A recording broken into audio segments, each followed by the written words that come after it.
भारतीय निर्वाचन आयोग ने हाल ही में एक आदेश जारी करते हुए राष्ट्रीय पार्टियों की घोषणा की है। इस दौरान निर्वाचन आयोग ने अखिल भारतीय तृणमूल कांग्रेस, भारतीय कम्युनिस्ट पार्टी और राष्ट्रवादी कांग्रेस पार्टी का राष्ट्रीय पार्टी का दर्जा वापस ले लिया है। वहीं आम आदमी पार्टी को राष्ट्रीय पार्टी का दर्जा मिल गया है। चुनाव आयोग द्वारा आम आदमी पार्टी को राष्ट्रीय पार्टी की मान्यता दिए जाने के बाद अब देश में कुल 6 राष्ट्रीय राजनीतिक पार्टियां हो गई हैं, जिनमें Bharatiya Janata party, Congress, Bahujan Samaj Party, Communist Party of India, National People's Party और आम आदमी पार्टी शामिल हैं। सबसे पहले जान लेते हैं कि आखिर कैसे किसी भी राजनीतिक पार्टी को मिलता है राष्ट्रीय पार्टी का दर्जा। बता दें कि किसी भी राजनीतिक पार्टी को राष्ट्रीय पार्टी का दर्जा पाने के लिए 3 में से कोई एक शर्त पूरी करनी होती है। पहली शर्त ये है कि उस पार्टी को कम से कम 4 राज्यों के लोकसभा या विधानसभा चुनावों में कम से कम 6% वोट हासिल होना चाहिए। अगर ये शर्त पूरी न हो पाए तो लोकसभा की कुल सीटों की 2% सीटें यानी कि 11 सीटें 3 राज्यों में हासिल करनी होती हैं। अगर ये शर्त भी पूरी न हो तो कम से कम 4 राज्यों में उस पार्टी को क्षेत्रीय दल का दर्जा प्राप्त होना चाहिए। अगर बात करें किसी भी पार्टी को राष्ट्रीय पार्टी होने के क्या क्या फायदे मिलते हैं तो बता दें कि जो राष्ट्रीय पार्टियां होती हैं उन्हें पार्टी दफ्तर बनाने के लिए राज्य सरकार की ओर से जमीन या आवास उपलब्ध कराया जाता है।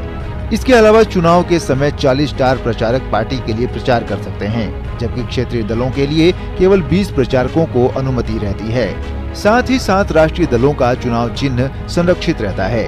3 पार्टियों से राष्ट्रीय पार्टी का दर्जा वापस लेने के अलावा चुनाव आयोग ने यूपी में राष्ट्रीय लोकदल, पुडुचेरी में पटाली मक्कल कांची यानी पीएमके, पश्चिम बंगाल में रिवॉल्यूशनरी सोशलिस्ट पार्टी यानी आरएसपी, मणिपुर में पीपुल्स डेमोक्रेटिक अलायंस यानी पीडीए, मिजोरम में मिजोरम पीपुल्स कॉन्फ्रेंस यानी एमपीसी और आंध्र प्रदेश में भारत राष्ट्र समिति यानी बीआरएस की राज्य पार्टी की मान्यता भी वापस ले ली गई है। वहीं आयोग ने त्रिपुरा में टिपरा मोथा पार्टी, मेघालय में voice of the people party और नागालैंड में लोक जनशक्ति पार्टी को राज्य पार्टी के रूप में मान्यता दे दी है। अगर बात करें कि कैसे किसी भी राजनीतिक पार्टी को मिलता है राज्य पार्टी का दर्जा तो बता दें कि किसी पार्टी को राज्य पार्टी का दर्जा हासिल करने के लिए कोई एक शर्त पूरी करनी होती है। राज्य स्तरीय दल की मान्यता के लिए किसी पंजीकृत पार्टी को संबंधित राज्य के विधानसभा चुनाव में कुल वैध मतदान में से कम 6% वोट और कम से कम 2 सीटें जीतना जरूरी है। इसके अलावा यदि कोई पार्टी लोकसभा चुनाव में राज्य में कुल वैध मतों का 6% प्राप्त करती है और साथ ही उसी राज्य से लोकसभा में 1 सीट जीतती है, तभी वह पार्टी राज्य स्तरीय पार्टी बन सकती है। यदि कोई पार्टी संबंधित राज्य के विधानसभा चुनाव में विधानसभा की 3% सीटें जीतती है या विधानसभा में 3 सीटें जो भी अधिक हो जीतती है तो भी उसे राज्य स्तरीय पार्टी की मान्यता मिल सकती है। यदि किसी लोकसभा या विधानसभा चुनाव में पार्टी को कोई सीट न मिले लेकिन वोट प्रतिशत 8% या अधिक हो तभी वह राज्य स्तरीय पार्टी हो सकती है।